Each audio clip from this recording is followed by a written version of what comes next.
Bab 319. Di adegan ini, Gao Junwei semakin terpana melihat ibu dan anak Claire dan Elaine yang shock. Elaine juga berharap Dr. Zongjing yang ajaib ini membantu suaminya.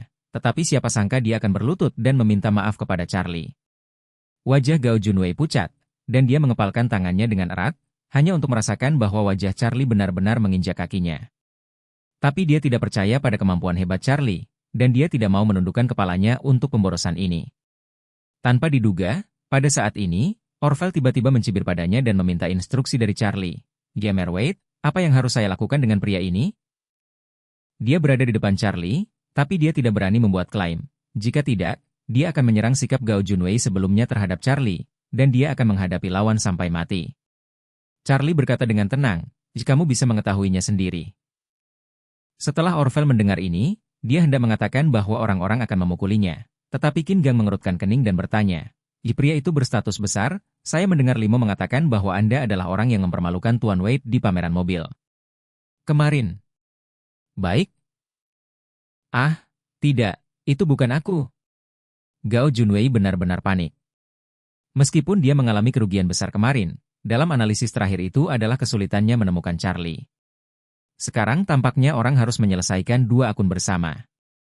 Ketika Orvel mendengar ini, dia tiba-tiba mencibir dan berkata, Oke, ternyata kamu, seekor anjing tanpa penglihatan, merasa kasihan pada Tuan Wade kemarin. Oke, saya akan memberitahu Anda kerugian akibat masalah dengan Tuan Wade." Setelah itu, dia langsung memerintahkan lawannya, "Ayo, lempar benda yang tidak bisa dibuka ini ke bawah jendela." Gao Junwei sangat ketakutan sehingga dia tidak berani bertahan lagi. Dia berlutut di tanah dan berteriak, "EMR Charlie, aku salah. Aku minta maaf padamu, saya tidak berani lagi. Mohon maafkan saya. Kali ini." Charlie mencibir dan berkata, "Bukankah kamu cukup mampu? Apa yang Anda ingin saya lakukan dengan limbah ini?" Gao Junwei menangis keras dengan hidung dan air matanya. Charlie, aku benar-benar salah, aku ini sampah. Saya kain. Aku kain paling bau di dunia. Tolong angkat tanganmu, biarkan aku pergi sekali." Charlie menendangnya dan berkata dengan dingin, Apa kau pernah mendengar sepatah kata pun? Anda tidak menanggapi saya sebelumnya, tetapi sekarang saya tidak mampu membayar Anda."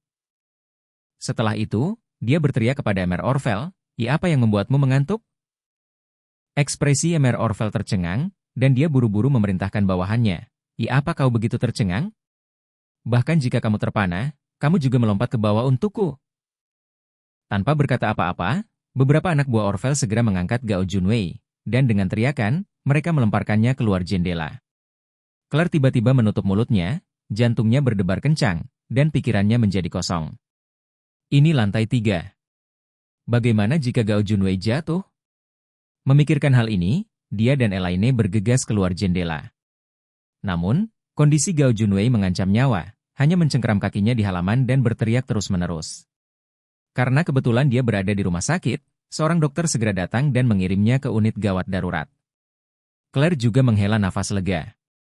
Baru-baru ini, Gao Junwei bersandar padanya, dan dia berulang kali menghina Charlie, yang membuatnya sedikit jijik.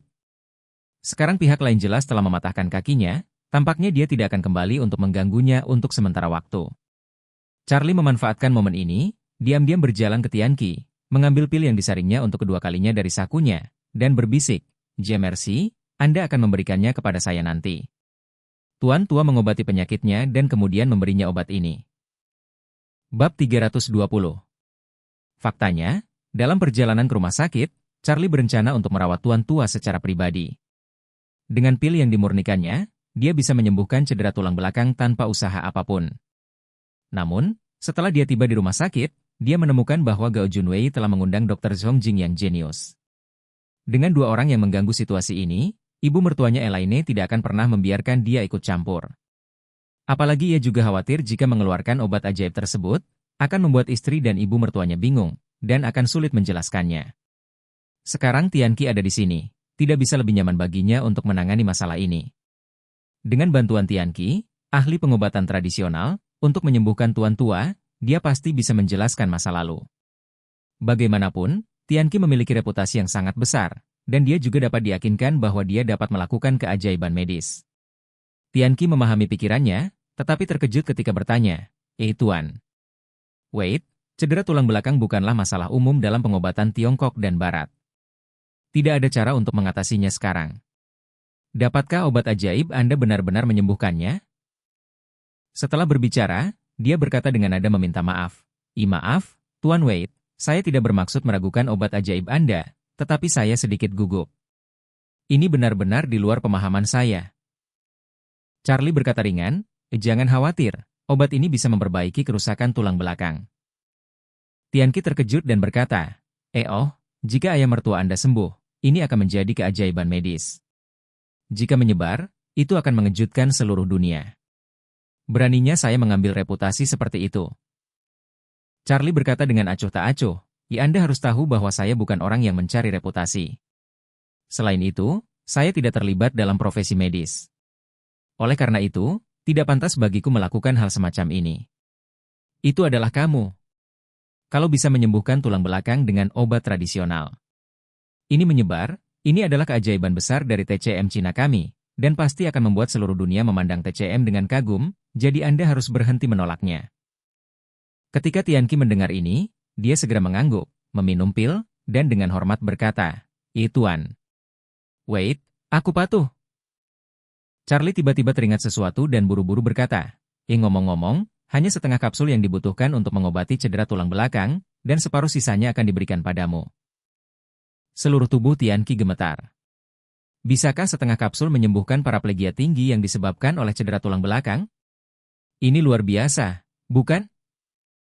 Yang membuatnya lebih bersemangat adalah bahwa Charlie benar-benar bersedia memberikan setengah sisanya kepadanya. Ini hanyalah hadiah yang bagus. Lagi pula, obat yang diberikan Tuan Wei terakhir kali sudah diminum sendiri. Meskipun dia menyembuhkan luka lama yang tidak pernah dia sembuhkan seumur hidupnya, nasibnya dengan obat ajaib itu hanya bertahan sesaat. Sekarang, semua orang masih memiliki obat ajaib yang diberikan oleh Tuan Wade, tetapi obatnya telah hilang. Tianqi sendiri merasa sedikit menyesal, tetapi dia tahu bahwa Charlie sangat baik padanya, dan sebelum dia melunasinya, dia benar-benar malu untuk berbicara dengan Charlie lagi. Tapi sekarang, Charlie sebenarnya ingin memberinya setengah dari sisa obat untuk pengobatan. Ini membuatnya sangat bersemangat dan terharu. Jika Anda memiliki separuh ini, Anda akan memiliki satu lagi dukungan penyelamat hidup di masa depan.